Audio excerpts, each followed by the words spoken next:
যুদ্ধ যখন তুঙ্গে তখনই হঠাৎ থেমে গেল আমেরিকার আক্রমণ।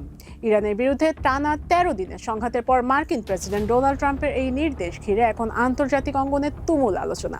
প্রশ্নটা হচ্ছে, ইরান কি চাপে পড়েছে নাকি উল্টো চাপের মুখে পড়েছে যুক্তরাষ্ট্রই? কারণ ওয়াশিংটনের এই সাময়িক বিরতির নেপথ্যে এমন এক সামরিক সংকটের কথা সামনে আসছে যা প্রকাশ্যে এলে পুরো সংঘাতের হিসাবই বদলে যেতে পারে। একদিকে ইরানের সঙ্গে পাল্টাপাল্টি হামলা, আর অন্যদিকে মধ্যপ্রাচ্যে মার্কিন প্রতিরক্ষা ব্যবস্থার উপর বাড়তে থাকা চাপ। বিশেষ করে আকাশ প্রতিরক্ষায় ব্যবহৃত অত্যন্ত ব্যয়বহুল ক্ষেপণাস্ত্রের মজুদ দ্রুত কমে আসায় নতুন করে প্রশ্ন উঠছে, এই যুদ্ধ চালিয়ে যাওয়ার মতো পর্যাপ্ত সামরিক সক্ষমতা কি যুক্তরাষ্ট্রের হাতে আছে? আর ঠিক এমন সময় ট্রাম্পের পক্ষ থেকে এলো হামলা সাময়িকভাবে বন্ধ রাখার নির্দেশ। ইরান যুক্তরাষ্ট্র সংঘাতের সাম্প্রতিক পরিস্থিতি বলছে উত্তেজনা কমার বদলে গত কয়েকদিনে তা আরও জটিল হয়েছে।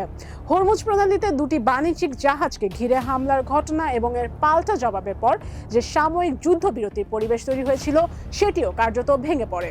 এরপর শুরু হয় টানা ১৩ দিনের হামলা পাল্টা হামলা।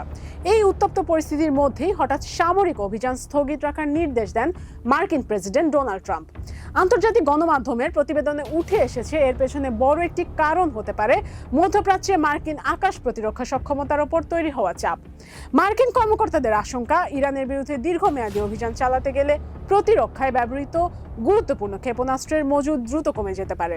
এর মধ্যে বিশেষভাবে আলোচনায় এসেছে প্যাট্রিয়ট ক্ষেপণাস্ত্র সহ বিভিন্ন আকাশ প্রতিরক্ষা ব্যবস্থা। অর্থাৎ শুধু আক্রমণ চালানোর সক্ষমতা থাকলেই তো হবে না, পাল্টা আক্রমণ ঠেকানোর মতো প্রতিরক্ষাও নিশ্চিত করতে হবে।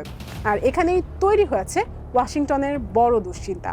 কারণ ইরানের বিরুদ্ধে অভিযান যত দীর্ঘ হবে, মধ্যপ্রাচ্যে থাকা মার্কিন ঘাঁটি ও মিত্রদের নিরাপত্তা নিশ্চিত করতে তত বেশি প্রতিরক্ষা সরঞ্জাম প্রয়োজন হবে। এই বাস্তবতায় শুক্রবার শীর্ষ উপদেষ্টা ও মন্ত্রিসভার জ্যেষ্ঠ সদস্যদের সঙ্গে বৈঠকে বসেন ট্রাম্প। সেখানে সামগ্রিক সামরিক পরিস্থিতি পর্যালোচনার পর আপাতত হামলা স্থগিত রাখার সিদ্ধান্ত নেওয়া হয়। তবে সবচেয়ে গুরুত্বপূর্ণ বিষয় হলো, এই বিরতি ঠিক কতদিনের তা এখনো স্পষ্ট নয়। এক্সিওসের উদ্ধৃত সূত্রগুলোর দাবি, পরিস্থিতি অনুকূলে না থাকলে অভিযান আবার দ্রুত শুরু হতে পারে।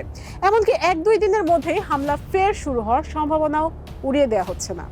আবার কূটনৈতিক অগ্রগতি হলে এই বিরতি দীর্ঘ হতে পারে। অর্থাৎ এখন বলটা অনেকটাই নির্ভর করছে যুদ্ধক্ষেত্রের পরিস্থিতি এবং কূটনৈতিক আলোচনার উপর। ট্রাম্পের এই সিদ্ধান্তকে আপাতত দুটি দিক থেকে দেখা হচ্ছে। প্রথমত, ওয়াশিংটন হয়তো সামরিক সংঘাতের পাশাপাশি কূটনীতির দরজাটাও খোলা রাখতে চাইছে। আর দ্বিতীয়ত, বর্তমান সামরিক অভিযানের একটি পর্যায়ে এসে যুক্তরাষ্ট্র হয়তো বুঝতে পারছে আরও বড় আকারে অভিযান চালানোর আগে নিজেদের প্রতিরক্ষা সক্ষমতা পুনর্বিন্যাস করা জরুরি।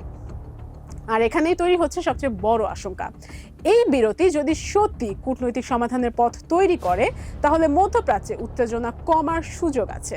কিন্তু যদি এটি শুধু পরবর্তী আরো বড় সামরিক অভিযানের আগে একটি কৌশলগত বিরতি হয়, তাহলে পরিস্থিতি আরো ভয়াবহ উঠতে পারে। কারণ ইরান যুক্তরাষ্ট্র সংঘাত এখন আর শুধু দুই দেশের মধ্যে সীমাবদ্ধ নেই, এর সঙ্গে জড়িয়ে আছে হরমুজ প্রণালীর নিরাপত্তা, মধ্যপ্রাচ্যে মার্কিন সামরিক ঘাঁটি, আঞ্চলিক মিত্র এবং আন্তর্জাতিক বাণিজ্য। তাই ট্রাম্পের এই সিদ্ধান্তকে নিছক হামলা বন্ধ হিসেবে দেখলে হয়তো পুরো চিত্রটা ধরা পড়বে না। এটি হতে পারে কূটনীতির জন্য সময় নেওয়া সামরিক সক্ষমতা পুনর্গঠন, অথবা আরো বড় সংঘাতের আগে কৌশল বদলের প্রস্তুতি। এখন সবচেয়ে বড় প্রশ্ন, এই বিরতি কি যুদ্ধ থামানোর প্রথম ধাপ, নাকি আরো ভয়ঙ্কর যুদ্ধের আগে নিঃশ্বাস নেওয়ার সময়? এর উত্তরই ঠিক করবে মধ্যপ্রাচ্যের পরবর্তী অধ্যায় ঠিক কতটা ভয়াবহ হতে যাচ্ছে।